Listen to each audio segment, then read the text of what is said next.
നാം ഭക്ഷണത്തിന് സ്വാദും മണവും വർദ്ധിപ്പിക്കാൻ ഉപയോഗിക്കുന്ന ഒന്നാണ് കറുവപ്പട്ട. കറുവപ്പട്ടയ്ക്ക് ധാരാളം ഗുണങ്ങളുമുണ്ട്. അറിയാത്ത അപകടങ്ങളും കറുവപ്പട്ടയിലുണ്ട്. എന്താണ് അപകടം എന്ന് അറിയുന്നതിന് ഈ വീഡിയോ അവസാനം വരെ കാണുകയും നിങ്ങൾ നമ്മുടെ ചാനൽ സബ്സ്ക്രൈബ് ചെയ്യാത്തവരോ ആദ്യം കാണുന്നവരോ ആണെങ്കിൽ സബ്സ്ക്രൈബ് ചെയ്യുകയും ഇത്തരത്തിലുള്ള വിലപ്പെട്ട അറിവുകൾ മറ്റുള്ളവർക്ക് കൂടി ലഭിക്കുന്നതിന് ഷെയർ ചെയ്യുകയും ചെയ്യണം എന്നുകൂടി ഓർമ്മപ്പെടുത്തിക്കൊണ്ട് നമുക്ക് വിഷയത്തിലേക്ക്. വ്യത്യസ്തങ്ങളായ 4 തരം കറുവകളാണ് ഉള്ളത്. ഓരോന്നിനും വ്യത്യസ്തങ്ങളായ സ്വാദും രാസഘടകങ്ങളുമുണ്ട്. കാസിയ, സിലോൺ കറുവ, സൈഗോൺ, കൊറിൻഡജെ എന്നിവയാണ് ഈ 4 എണ്ണം. ഇതിൽ കാസിയയും സിലോൺ കറുവയുമാണ് നമുക്ക് ലഭിച്ചുകൊണ്ടിരിക്കുന്നവ. കാസിയ ചൈനയുടെ തെക്ക് കിഴക്കൻ പ്രദേശങ്ങളിലും ഇന്തോനേഷ്യയിലുമാണ് ഉണ്ടാകുന്നത്. സിലോൺ കറുക ഇന്ത്യ, ശ്രീലങ്ക, വിയറ്റ്നാം എന്നീ രാജ്യങ്ങളിലും കണ്ടുവരുന്നു. കാസിയ 600-ൽ പരം വ്യത്യസ്തങ്ങളായ ഇനങ്ങളുണ്ട്. ഇതിൽ സിന്നാമോമം അരോമാറ്റിക്കം എന്ന കാസിയ കറുവയുടെ അതേ സ്വാദും മണവും നൽകുന്ന ഒന്നാണ്. ഇതിൻ്റെ സ്വാദും മണവും ഒഴിവാക്കിയാൽ ഇതിൽ നിന്ന് ലഭിക്കുന്നത് വളരെ അപകടകരമായ ആരോഗ്യ പ്രശ്നങ്ങളാണ്.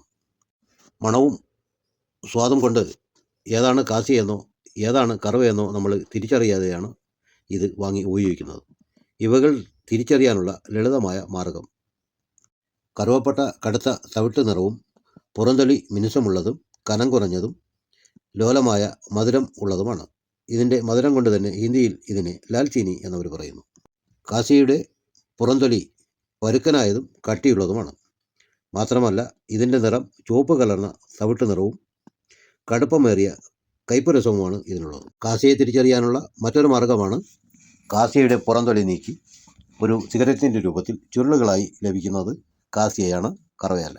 കാസിയയ്ക്ക് കറുവപ്പട്ടയേക്കാൾ സുഗന്ധവും തീക്ഷ്ണവുമാണ്.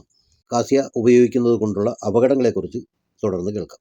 ഇതിൽ കൊമറോൺ എന്ന രാസഘടകം ഉയർന്ന അളവിൽ അടങ്ങിയിട്ടുണ്ട്. ഇത് കരളിനെ ദോഷകരമായി ബാധിക്കുകയും ക്രമേണ വൃക്കകൾ തകരാറിലാവുകയും ചെയ്യും. മാത്രമല്ല ഇത് രക്തത്തെ കട്ടിക്കുറയ്ക്കാനുള്ള കഴിവും ഇതിനുണ്ട്. സാധാരണ രക്തം കട്ടിക്കുറയ്ക്കാൻ ഉപയോഗിക്കുന്ന മരുന്നായ വാർഫറിൻ കൊമറോണിൽ നിന്നും ഉരുത്തിരിഞ്ഞിട്ടുള്ളതാണ്. കാസിയുണ്ടാക്കുന്ന ആരോഗ്യ പ്രശ്നങ്ങളും പാർശ്വഫലങ്ങളും തുടർന്ന് കേൾക്കാം. ഇത് ചെറിയ അളവിൽ ഉപയോഗിക്കാം എന്ന് പറയുന്നുവെങ്കിലും കൊമറോൺ ധാരാളം അടങ്ങിയിട്ടുള്ളതിനാൽ ഇത് കഴിക്കുന്നതിലൂടെ കരളിന് വിഷാംശത്തിനും കേടുപാടുകൾക്കും കാരണമാകുമെന്ന് പല പഠനങ്ങൾ റിപ്പോർട്ട് ചെയ്യപ്പെട്ടിട്ടുണ്ട്. പ്രത്യേകിച്ചും ഇതിൻ്റെ സപ്ലിമെൻറ്റുകൾ ഉപയോഗിക്കുന്നത് വളരെ അപകടകരമാണ്. പ്രമേഹത്തിനോ ഹൃദ്രോഗത്തിനോ ഉള്ള മരുന്നുകൾ കഴിക്കുന്ന ആളുകൾ കാസിയ ഉപയോഗിച്ചാൽ നിങ്ങൾ കഴിക്കുന്ന മരുന്നിൻ്റെ ഇഫക്റ്റ് വർദ്ധിക്കുകയോ പാർശ്വഫലങ്ങൾ തീവ്രമാവുകയോ ചെയ്യുന്നതാണ്. ഇത് രക്തത്തിലെ പഞ്ചസാരയുടെ അളവ് ഗണ്യമായ തോതിൽ കുറച്ചേക്കാം. എന്ന് പറഞ്ഞാൽ ഹൈപ്പോഗ്ലൈസീമിയ എന്ന ഒരു അവസ്ഥയിലേക്ക്. കാസിയ ചില ആളുകളുടെ വായിൽ വ്രണമുണ്ടാക്കുന്നു.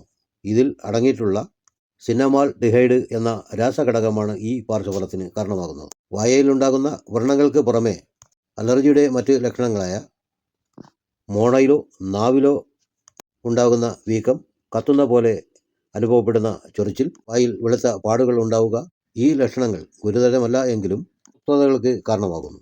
അങ്ങനെയെങ്കിൽ നിങ്ങൾ സിന്നമൾ ഡിഹൈഡ് അലർജി ഉണ്ടോ എന്ന് പരിശോധിക്കേണ്ടതാണ്.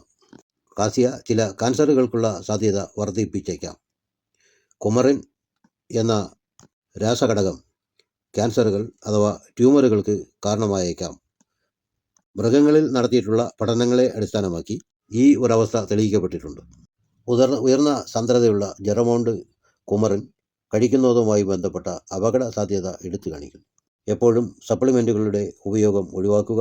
പകരം സ്വാഭാവികമായതും ഗുണനിലവാരമുള്ളതുമായ വസ്തുക്കൾ ഭക്ഷണത്തിൽ ഉൾപ്പെടുത്തുക. സിന്നാമോൺ എന്ന കറുവയിൽ നിന്നും anti inflammatory, anti bacterial, anti viral ഈ ഗുണങ്ങൾക്ക് പുറമെ പ്രതിരോധ ശേഷി വർദ്ധിപ്പിക്കുകയും രക്തത്തിലെ പഞ്ചസാര സന്തുലിതമാക്കുകയും ദഹനത്തെ പിന്തുണയ്ക്കുകയും ചെയ്യുന്ന പോഷകങ്ങൾ അടങ്ങിയിട്ടുണ്ട്.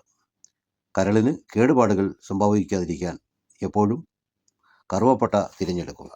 ഇതുപോലുള്ള വിലപ്പെട്ട അറിവുകൾ വീണ്ടും നിങ്ങൾക്ക് ലഭിക്കുന്നതിന് നിങ്ങൾ ഈ വീഡിയോ കണ്ടുകൊണ്ടിരിക്കുമ്പോൾ സബ്സ്ക്രൈബ് ചെയ്തിട്ടില്ലാത്തവരോ ആദ്യമായി കാണുന്നവരോ ആണെങ്കിൽ സബ്സ്ക്രൈബ് ചെയ്യുകയും ഇത്തരത്തിലുള്ള അറിവുകൾ മറ്റുള്ളവർക്കും ലഭിക്കുന്നതിന് വേണ്ടി നിങ്ങൾ ഷെയർ ചെയ്യുകയും ചെയ്യണം എന്ന് ഓർമ്മപ്പെടുത്തിക്കൊണ്ട് മറ്റൊരു വിഷയവുമായി എത്തിച്ചേരുമ്പോഴേക്കും വിടை പറ്റിക്കൊള്ളേൻ.